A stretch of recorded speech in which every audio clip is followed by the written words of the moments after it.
Miss হবে না আপনার পছন্দের টিভি শো। দেখুন জি5 অ্যাপে একদম ফ্রি। এই সার্জারির সম্পূর্ণ দায়িত্ব আমার। তুই ওদেরকে বলবি যে একটা ফান্ড আছে, এই ধরনের সার্জারির টাকা ওই ফান্ডের থেকেই আসে, মানে এই অপারেশনের টাকাটা ওই ফান্ড থেকে দেওয়া হবে। আচ্ছা দোস্ত, তোকে একটা প্রশ্ন না করে আমি কিছুতেই পারছি না। সেটা হচ্ছে তুই কেন এতটা চাপ নিচ্ছিস, আবার নিজেও সামনে আসতে চাইছিস না?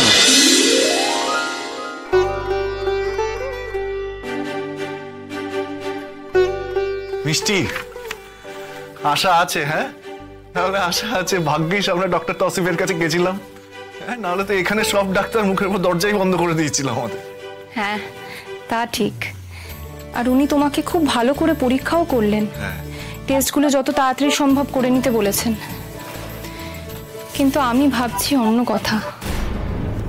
কি কথা? টাকা পয়সা? আরে বললো তো টাকা পয়সা নিয়ে চিন্তা করতে বারণ করলো তো। আর তাছাড়া কত টাকা লাগবে সেইটা তো এখনো পুরোপুরি বলেনি। দেখো, আমি ঠিক হতে চাই মিষ্টি, আর আমার ঠিক হতে যদি আমার সবকিছু বিক্রি করে দিতে হয়, আমি সেটা করতেও দুপা পেছাবো না।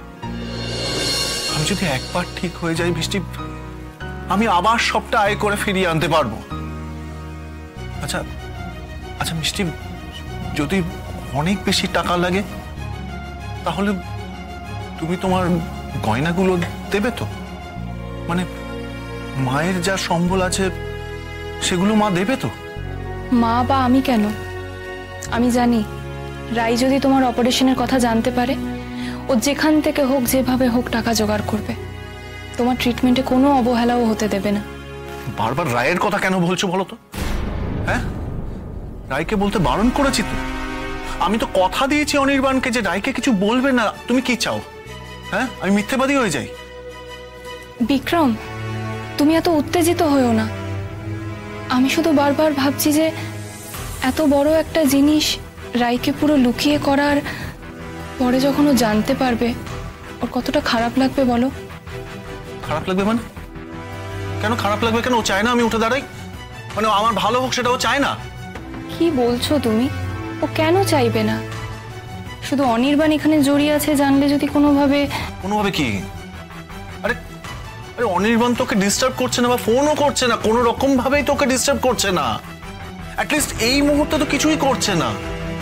অনির্বাণ কি চাইছে? শুধু চাইছে যাতে আমি এই সুযোগটা মিস না করি। দেখো, ডক্টর তসিফের মতন সার্জন কিন্তু বারবার পাওয়া যাবে না। ওকে পাওয়াটা ভাগ্যের ব্যাপার। তা আমি অস্বীকার করছি না। তাহলে প্লিজ আমার জন্য একটা কাজ করবে মিষ্টি, প্লিজ প্লিজ রায়কে বলো না কিছু। মানে অনির্বাণ বারণ করেছে বারবার। যদি রায় যদি এটা নিজের ইগোতে নিয়ে নেয় তাহলে তো আমার অপারেশনটাও হবে না, তাই না? সবকিছু ভেস্তে যাবে। সেটা কি তুমি চাও? তাহলে এতে ক্ষতিটা কার হবে তুমি বলো? ও কি চাইবে তুমি সুস্থ না হও? আমি কিচ্ছু জানতে চাই না ও কি চায় কি চায় না, আমার তাতে কিচ্ছু যায় আসে না। আমি নিজেকে সুস্থ দেখতে চাই। তোমার মুখে, চরকির মুখে, মায়ের মুখে হাসি ফোটাতে চাই। শোনো না মিষ্টি, আমি তোমাকে ছুঁয়ে বলছি একটা কথা, দিব্যি দিয়ে বলছি, প্লিজ প্লিজ রাই আর স্রোত কেউ যেন না জানে এই ব্যাপারটা। বিক্রম প্লিজ, তুমি তো এসব দিব্যি ঠিব্যি বিশ্বাস করো না। কেন বলছো এসব? আমি কিছুতে বিশ্বাস করতাম না, কিন্তু এখন সবকিছুতে বিশ্বাস করি।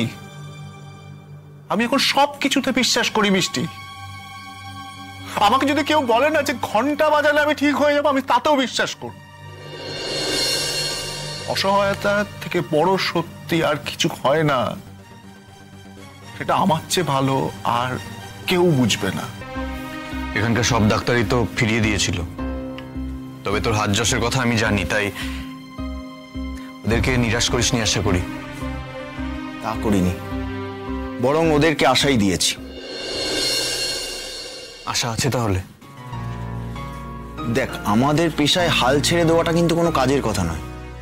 আমরা শেষ মুহূর্ত অবধি চেষ্টা চালিয়ে যাই। আর পেশেন্টকে দেখে তো মনে হলো ওনার মানসিক অবস্থা খুবই স্ট্রং। আচ্ছা, ওনার একটা মেয়ে আছে শুনলাম, তো উনি তো ওর জন্যই ভালো হতে চান। আর পেশেন্টের এই লাইফে ফোর্স থাকাটা কিন্তু খুবই জরুরি। খুব পজিটিভলি কাজ করে এটা পেশেন্টের মধ্যে। যাই হোক না কেন, এটা একেবারে আশা হত হবার মতন কেস নয়। একটা বড় মেজর অপারেশন হবে ঠিকই, রিস্ক ফ্যাক্টর তো আছেই, তবে ওনাকে দাঁড় করিয়ে দেবার মতন আশা আছে। সত্যি এ ধরনের ভালো কথা না বেশ কয়েক মাস হলো আমি শুনিনি, জানিস তো। থ্যাংক ইউ রে, থ্যাংক ইউ সো মাচ ভাই। আরে বাবা, ওসব ধন্যবাদ পরে হবে। আচ্ছা, আমাকে আগে একটা কথা বলতো। কি?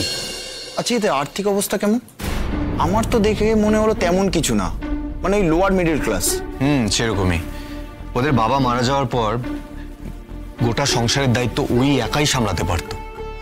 খুব ভালো কোম্পানিতে চাকরি করতো, অনেক বড় কোম্পানিতে। আর ওর মধ্যে না পোটেনশিয়াল ছিল, জানিস তো। He had a bright future, ক্যারিয়ারটা খুব ভালো জায়গায় যেত। কিন্তু ওই অ্যাক্সিডেন্টে প্যারালাইসিস হয়ে গেল, আর তার কিছুদিন পরে ওদের বাবা মারা যান। সংসারটা একদম মুখ থুবড়ে পড়লো। এখনো বোনেরা টুকটাক রোজগার করে ওই কোনো রকমের সংসার চলছে। Sad, very sad. আচ্ছা ভাই, আমি যে অপারেশনটা করে ওনাকে ভালো করার চেষ্টা করছি সেটা তো খুবই কস্টলি। দেখ, ওনাদের কিন্তু আগে থেকে এটা জানিয়ে রাখা ভালো যে যে সার্জারিটা আমাদের করতে হবে সেটার জন্য অনেক টাকার প্রয়োজন। সেটা কি ওনারা জোগাড় করতে পারবেন? এখানেই তোকে আমার একটা কথা বলার আছে। কত টাকা লাগবে, কি বৃত্তান্ত, এইসব বিষয়ে ওদের সাথে কোনো আলোচনা করিস না। কিন্তু ওনাদের যদি বিষয়টা না জানি তাহলে তো ওনারা ব্যাপারটার গুরুত্বই বুঝতে পারবে না। আর অত টাকা ওনাদের পক্ষে আদৌ জোগাড় করা সম্ভব হবে কিনা? ওনারা জোগাড় করতে পারবেনও না। এই সার্জারির সম্পূর্ণ দায়িত্ব আমার। তুই ওদেরকে বলবি যে একটা ফান্ড আছে, এই ধরনের সার্জারির টাকা ওই ফান্ডের থেকেই আসে, মানে এই অপারেশনের টাকাটা ওই ফান্ড থেকে দেওয়া হবে। আচ্ছা দোস্ত, তোকে একটা প্রশ্ন না করে আমি কিছুতেই পারছি না।